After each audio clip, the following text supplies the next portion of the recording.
Hello everyone! Today I'd like to talk to you about this little beauty. This is all I have of this wonderful fragrance from Cartier. This is La Panthere, not to be confused with Cartier's Panthere, which is a fragrance from the 80s or 70s, or I don't know, which was done by Morillas. This is Mathilde Laurent's La Panthere. I have here a travel spray in the eau de parfum form. I hope you can see it. And the travel spray is very beautiful. This is how it looks like, and you should keep it like this. Yeah, but it doesn't matter because I think this goes in your purse anyway. But this is such a beautiful fragrance. I don't know where this has been all my life. As I said in a previous video, I am in a very chypre mood lately since I opened that Mitsuko X-ray and I called it the greatest chypre in the world, and it's still, I think it stands true. But I wanted to maybe make amends to other beautiful, perfect chypres out there, Cristal from Chanel included, and this one, La Panthere. This is just chypre perfection.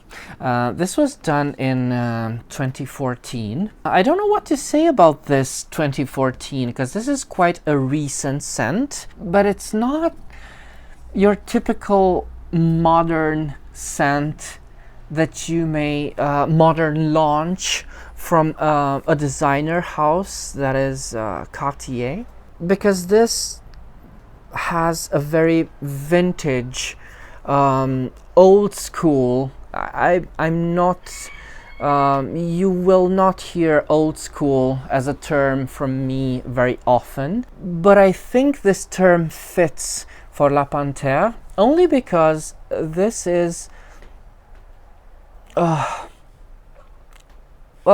mostly because this is a chypre and all chypres have this old school vintage vibe to them, which is not very fair because chypres are timeless. A chypre smell is something that you can enjoy whenever, wherever, no matter your age, no matter the occasion. But there are also modern chypres out there. I think Francesca Bianchi's Tiger is a perfect example for a modern chypre.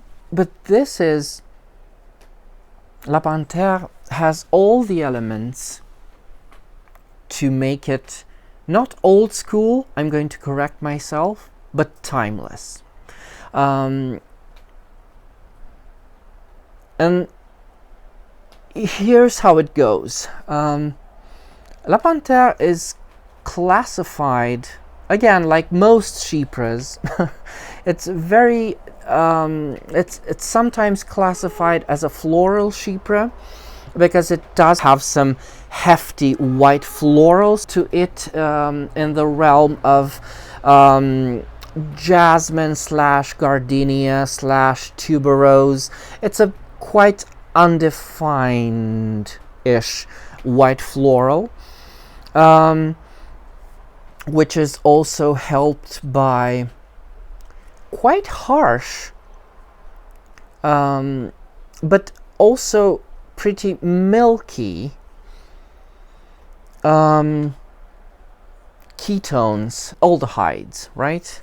It's more in the realm of ketones because there's a very pronounced smell of nail polish remover in La Panthere, which is something that may rub people the wrong way. The same smell is present in Mitsuko as well.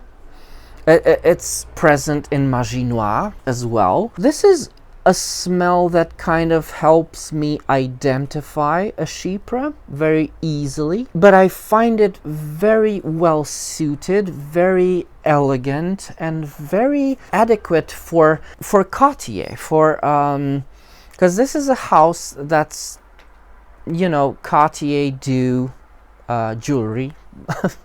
For those of you who don't know, Cartier make jewelry, high-end jewelry, and there's this sense of precious elegance to everything they do, and this is reflected, of course, and always in their fragrances. My favorite scent from the house is Eau de Cartier.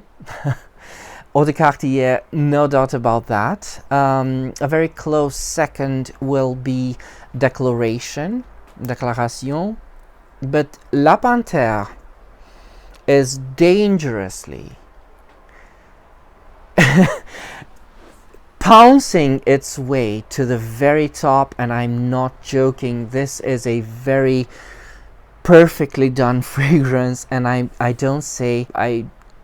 don't characterize a fragrance as being perfect very often. Maybe it's just because I'm in a very generous mood. Maybe it's just because I'm talking about chypres, which are my favorite genre of making fragrances. Maybe I'm still influenced by this perfect scent that is Cristal EDP.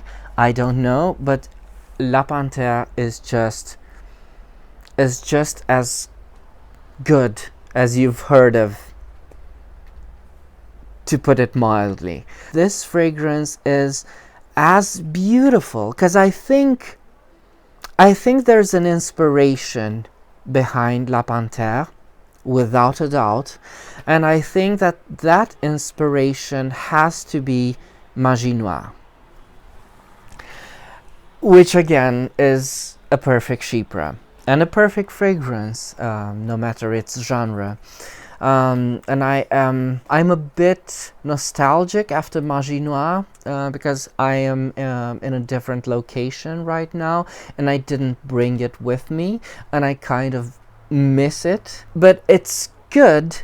I didn't bring it because I brought La Panthere with me, and I think it does its job in substituting a bit of what Magie Noire stands from. But of course, I don't want to say that the fragrances are identical, not at all. But you can kind of tell that there have been some influences from Magie Noire. Magie Noire being this huge, fruity chypre with a very abstract note of, let's just say, berries, but it's a combination of raspberry and blackcurrant. And from that blackcurrant, they also took the leaves and the buds and all the very green, bitter smell. Coincidentally, I just picked blackcurrants from my garden just a few days ago, and I was just reminded of Magie Noire.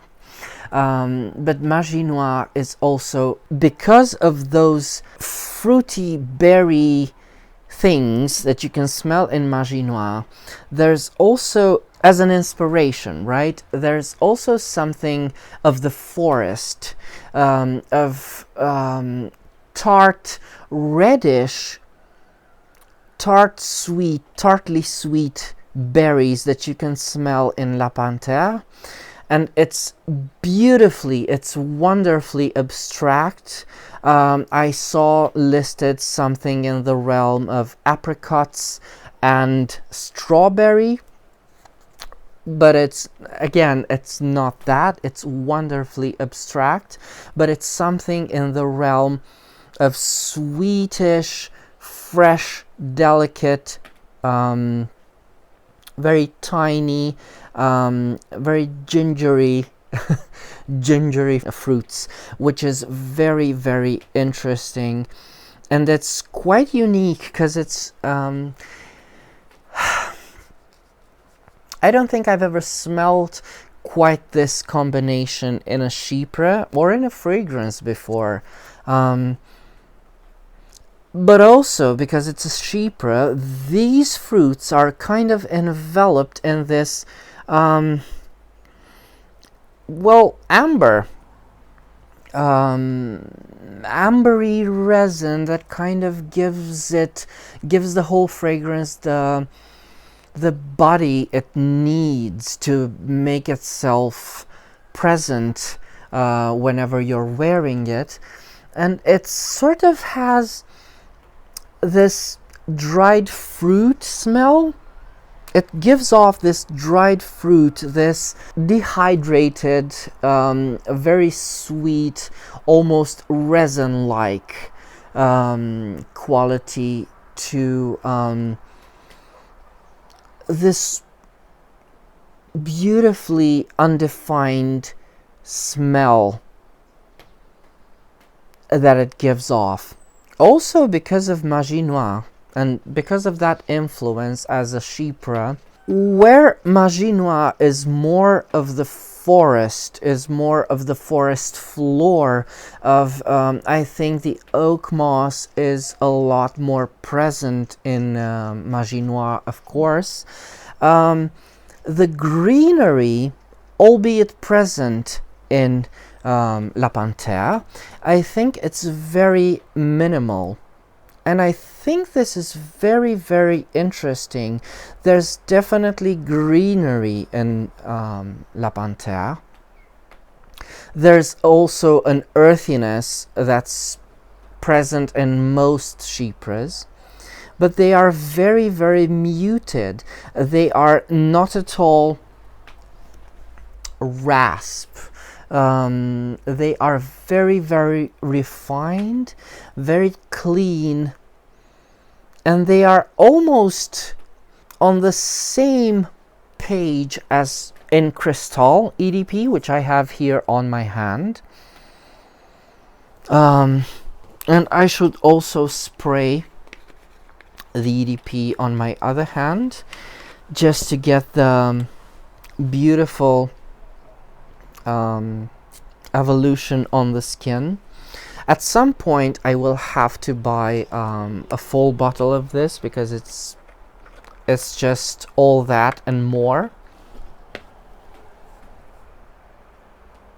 On the skin, this opening is just so rich, it's so elegant, it's so I was just hit, besides the ketones and the aldehydes and the abstract fruits and the greenery, I was hit by this very faint smell of coffee, which I think is a testament to its modernity, to the fact that it's a relatively recent launch. But it is very, very interesting, and I think it's very welcome. It's a smell that I kind of enjoy. It's almost like an awakening. It's almost like it's contrasting the other things, and it brings them up even more, but it's something that goes away quite quickly, and in turn I get this powerful, fruity, and very joyful smell of fruits. I think that the florals, the white florals, are very well blended with the fruity ketone aspects, because I think they borrow from each other, and the thing that they create is an impression of cleanliness and whiteness, and just an almost metallic sheen. It's just like the smell, the imagined smell of a piece of jewelry, which is again very Cartier. I think it just works. I think it just works with the idea of the fragrance. Now, because it's called La Panthere, which is in the higher Imaginarium and other works from Cartier, there's also a sense of the feline in this fragrance, and I think that sense of the feline comes with a bombastic, unapologetic, big perfume idea of a fragrance that might have been launched in the 80s, because this is, I think it comes across as a shoulder pad fragrance, right? A big hair fragrance. It definitely fills a room. It definitely is very, very corporeal. It's a very powerful scent.